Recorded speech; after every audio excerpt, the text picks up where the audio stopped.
work themselves. But they're going to need support from the United States, from Japan, from South Korea. These Southeast Asian countries, I traveled to Singapore too. These Southeast Asian countries are all worried. They know Xi Jinping is watching.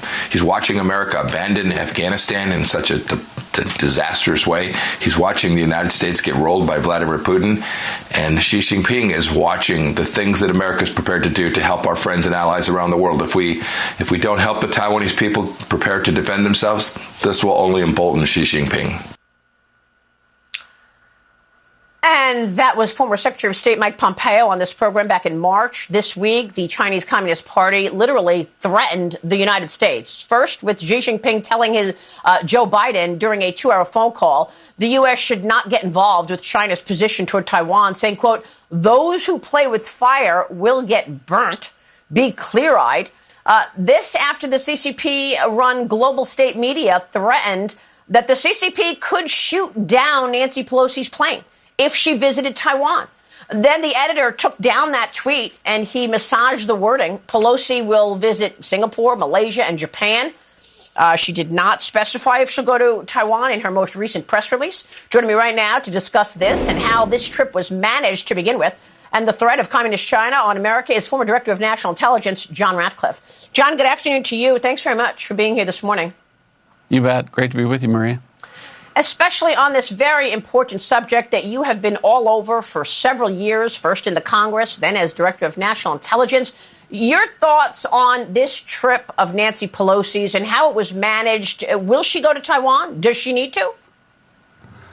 Well, it's been mismanaged. It's been mismanaged by the Biden administration. And at this point, she does need to go for the sake of our national security, so that the American people see that the Chinese Communist Party is not the one dictating American foreign policy, that it is the American government doing that. But the Biden administration publicly talking about it ahead of time and then not backing up Nancy Pelosi with the media or on the call with President Xi Jinping. I mean, I think we've come to expect that President Biden, his weakness comes through. We didn't have high expectations for that call, but very clearly he did not back up the speaker's right to go to Taiwan. And as a result, President Xi is acting on that weakness. Maria, one of the things that's very concerning here, listen to Secretary Pompeo and his remarks regarding Taiwan are really spot on. Is, as you know, there's open source reporting about our intelligence community being concerned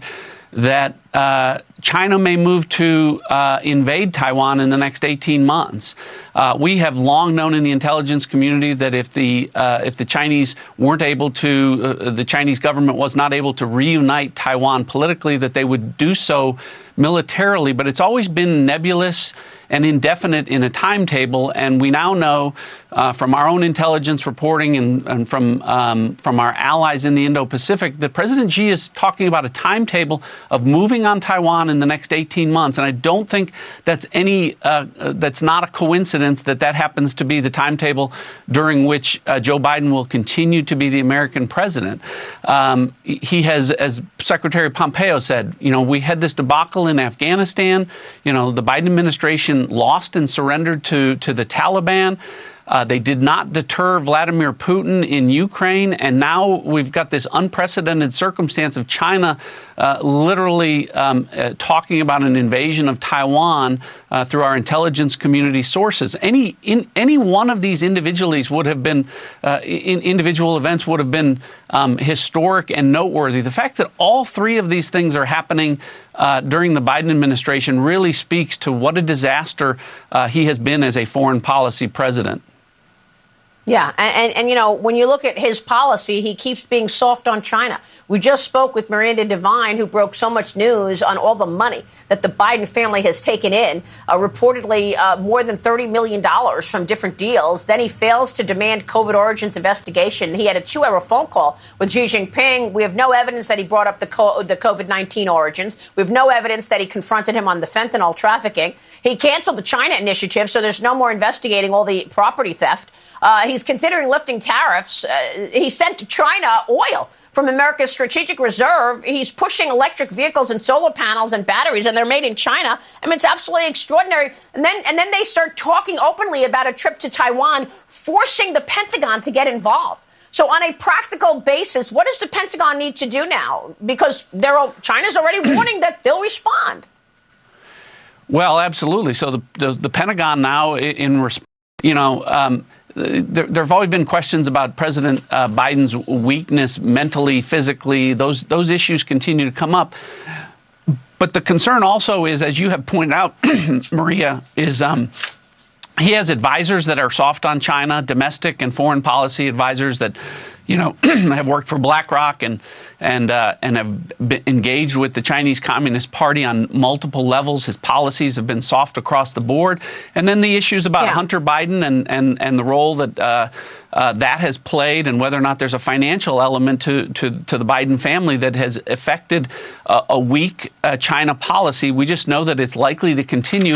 And as we've talked about, that's why there is such a danger to our national security posture with Joe Biden as president right now, particularly as it comes to the Chinese Communist Party, our number one threat. Very dangerous. And not only that, but there's $14 million in armament that Taiwan has already paid for, and we haven't sent that equipment. They are owed that equipment, but we've got to wait for that for another time. I've got to get your thoughts on the FBI. What is going on with the FBI continuing to play politics? Your thoughts on now this new report that whistleblowers within the DOJ and FBI are saying that there was a scheme at the DOJ and the FBI to suppress all the information on Hunter Biden. We've been through this umpteen times around the Russia hoax. What can you tell us about the FBI right now? Yeah, this is sounding all too familiar to your viewers, Maria. A scheme at the FBI and the Department of Justice to influence political candidates or campaigns. We saw that with Page, Strzok, Comey, McCabe, Bruce Orr. But at that time, Jim Comey was the FBI director and was complicit with regard to those efforts. The hope was that Chris Wray at the FBI would move away from the politicization at the FBI. But this whistleblower complaint, very clearly on his watch, the names have changed, but the allegations are the same, that these FBI agents were attempting to influence the outcome of the 2020 election by suppressing derogatory information about Hunter Biden and potentially Joe Biden.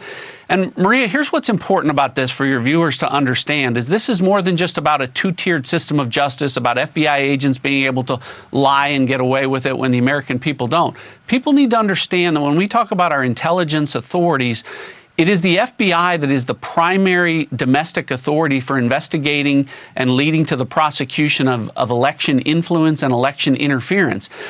It's really a problem when the agency that is responsible for investigating those things is engaged in those things. And so I heard the conversation about, a hearing on Capitol Hill.